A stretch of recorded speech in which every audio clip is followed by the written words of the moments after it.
નમસ્કાર મિત્રો, દેશ અને દુનિયાના સુપરફાસ્ટ સમાચારમાં તમારું સ્વાગત છે। પીજીવીસીએલની ઘોર બેદરકારીથી 2 ખેડૂતોના મોત થયા છે। દ્વારકા જિલ્લાના ગામ ખંભાળિયા તાલુકાના સોનાડી ગામમાં પીજીવીસીએલની બેદરકારીથી 2 ખેડૂતોના કરુણ મોત થયા છે। ખેતરમાં કામ કરતા રામસંગ જાડેજા અને તખુબા જાડેજા માથા ઉપર તૂટેલો જીવંત વાયર પડી ગયો, જેનાથી તીવ્ર વીજળીનો ઝાટકો લાગ્યો। સ્થાનિકોએ તાત્કાલિક જામ ખંભાળિયાને સરકારી હોસ્પિટલ ખસેડવામાં આવ્યા, પરંતુ તબીબોએ મૃત જાહેર કર્યા હતા। ગ્રામજનોએ પીજીવીસીએલને જવાબદાર ઠેરવ્યા છે। મિત્રો, અન્ય મહત્વના સમાચારની વાત કરીએ તો 5000 વર્ષ પહેલાં લોથલ ફરી જોવા મળશે। લોથલ ખાતે નિર્માણ પામી રહેલા નેશનલ મેરીટાઈમ હેરિટેજ કોમ્પ્લેક્સમાં 5000 વર્ષ જૂના દરિયાઈ વારસાનો આધુનિક ટેકનોલોજીથી જીવંત કરવામાં આવશે। લોથલ હડપ્પન સંસ્કૃતિ અગ્રણી શહેર, જ્યાં વિશ્વનું સૌથી જૂનું માનવસર્જિત ડોકયાર્ડ હતું। સામાન્ય માણસ પ્રાચીન ઇતિહાસને સરળતાથી સમજી શકે તે માટે વિશેષ આયોજન કરવામાં આવી રહ્યું છે। અહીં સૌથી ઊંચું લાઇટ હાઉસ મ્યુઝિયમ પણ તૈયાર થશે। મિત્રો, અન્ય મહત્વના સમાચારની વાત કરીએ તો ગાંધીનગરમાં એસીબીની સફળ ટ્રેપ। ગુડા અને PMAY હેઠળ મકાન અપાવવાના બહાને 70,000ની લાંચ માગનાર સુપરવાઇઝર રોહન કિશોરભાઈ પારકર અને જુનિયર ક્લાર્ક નયનકુમાર અમૃતલાલ પરમારને એસીબીએ ઝડપી પાડ્યા છે। જાગૃત નાગરિકની ફરિયાદ પર એસીબીએ કાર્યવાહી કરી છે, જેણે વેઇટિંગ લિસ્ટમાંથી ફાઇલ ક્લિયર કરીને મકાનના દસ્તાવેજ અને ચાવી આપવા માટે લાંચની માગણી કરી। આરોપી સામે કાયદેસરની કાર્યવાહી શરૂ થઈ છે। મિત્રો, અન્ય મહત્વના સમાચારની વાત કરીએ તો ભાગેડુ લલિત મોદીના ભાઈની ધરપકડ। દિલ્હી પોલીસે ભાગેડુ લલિત મોદીના ભાઈ સમીર મોદીની ગુરુવારે દિલ્હી એરપોર્ટ ઉપરથી ધરપકડ કરી છે। લંડનથી આવેલા સમીર મોદી પર શારીરિક શોષણનો કેસ દાખલ છે, જે 2019માં તેમની જ ઓફિસમાં કામ કરતી મહિલા દ્વારા દાખલ થયો હતો। તે સમયે સમીર વિદેશમાં હતા। તેમના વિરુદ્ધ લુકઆઉટ સર્ક્યુલર પણ ઇસ્યુ કરવામાં આવ્યો હતો। હવે પોલીસે તેમને ઝડપીને કાર્યવાહી હેઠળ કાયદેસરની કાર્યવાહી હાથ ધરી છે અને આગળની કાર્યવાહી હજુ ચાલુ રહેશે। મિત્રો, અન્ય મહત્વના સમાચારની વાત કરીએ તો થારના રણમાં ચંદનની ખેતી। થારના રણમાં બાડમેરના ખેડૂતો ડૉક્ટર જોગેશ ચૌધરી અશક્યને શક્ય બનાવ્યું છે। તેમણે વૈજ્ઞાનિક પદ્ધતિનો ઉપયોગ કરીને ગ્રીન ગોલ્ડ ગણાતા સફેદ ચંદનની ખેતી શરૂ કરી।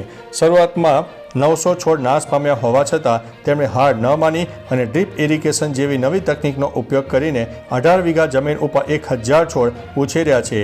એક પરિપક્વ ચંદનનું ઝાડ 12 થી 15 વર્ષમાં લાખોની કમાણી કરીને આપે છે। તેમની સફળતાને અન્ય ખેડૂતોએ પણ પ્રેરણા આપી છે।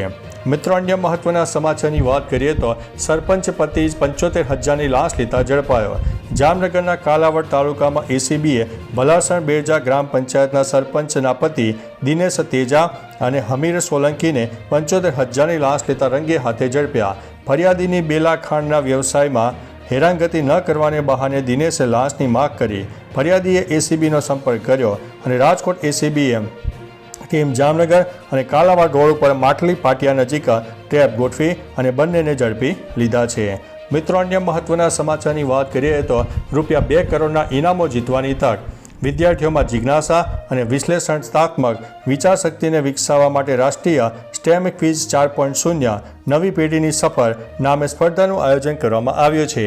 આ સ્પર્ધામાં વિજેતા વિદ્યાર્થીઓને કુલ 2 કરોડ સુધીના ઇનામો જીતવાની તક મળશે।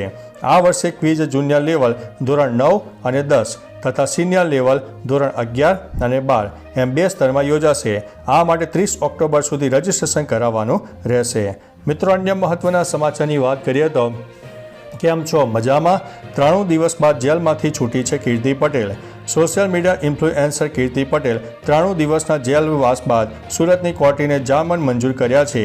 જેલમાંથી મુક્ત થતાં જ કીર્તિએ પોતાના ઇન્સ્ટાગ્રામ એકાઉન્ટ પર નવી રીલ પોસ્ટ કરી છે, જેનાથી ફોલોઅર્સમાં ઉત્તેજના ફેલાઈ છે। હંમેશા વિવાદોમાં રહેલી કીર્તિ નવા લુકમાં જોવા મળી। હાલ સોશિયલ મીડિયા પર તેના નવા અવતારની ચર્ચા કરવામાં આવી રહી છે। મિત્રો, અન્ય મહત્વના સમાચારની વાત કરીએ તો ભારતે ઓમાનને 21 રને હરાવ્યો।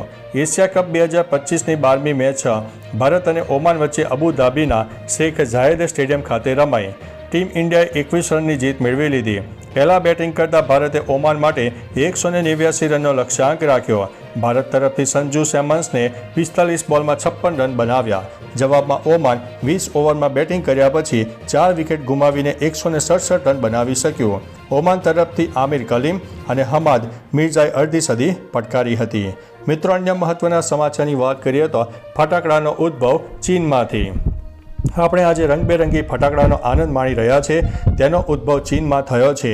એવું માનવામાં આવે છે કે આકસ્મિક રીતે લગભગ 2000 વર્ષ પહેલાં કોઈ રસોઈયા દ્વારા મીઠા, કોલસા અને સલ્ફરને ભેળવીને બનાવવામાં આવ્યા હતા. શરૂઆતમાં તેનો ઉપયોગ દુષ્ટ શક્તિઓને ભગાડવા માટે થતો હતો, પરંતુ પાછળથી તે ઉત્સવોનો એક ભાગ બની ગયો.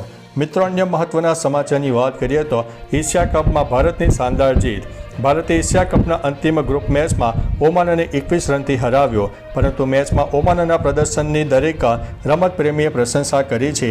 ભારત 188 રનમાં 8 વિકેટના જવાબમાં ઓમાને 167 રનમાં 4 વિકેટ ગુમાવ્યા. જ્યારે ઓમાને વિશ્વની નંબર 1 ક્રિકેટ ટીમની 8 વિકેટ લીધી, ત્યારે ભારત ફક્ત 4 વિકેટ મેળવી શક્યો. તેના બે બેટ્સમેન આમિર ક્લીમ, હમાઝ મિર્ઝા અડધી સદી ફટકારવામાં સફળ રહ્યા હતા. મિત્રો, અન્ય મહત્વના સમાચારની વાત કરીએ તો મણિપુરમાં આતંકી હુમલો, 2 જવાન શહીદ. મણિપુરમાં સુરક્ષા દળો પર આતંકી હુમલો થયો. શુક્રવારે સાંજે બિષ્ણુપુર જિલ્લામાં આતંકવાદીઓએ અસમ રાઇફલના વાહન પર ઘાત લગાવીને હુમલો કર્યો, જેમાં 2 જવાન શહીદ થયા અને 5 લોકો ઘાયલ થયા. આ ઘટના નંબોલ સબ્બલ લાઇકાઈ વિસ્તારમાં બની હતી, જ્યાં જવાનો ઇમ્ફાલથી બિષ્ણુ તરફ જઈ રહ્યા હતા. આ હુમલા બાદ સમગ્ર વિસ્તારમાં સર્ચ ઓપરેશન શરૂ કરી દેવામાં આવ્યું છે. તો ચાલો મિત્રો, ફરીથી દેશ અને દુનિયાના સુપરફાસ્ટ સમાચાર લઈને મળતા રહીશું. ત્યાં સુધી અમને રજા આપશો. નમસ્તે.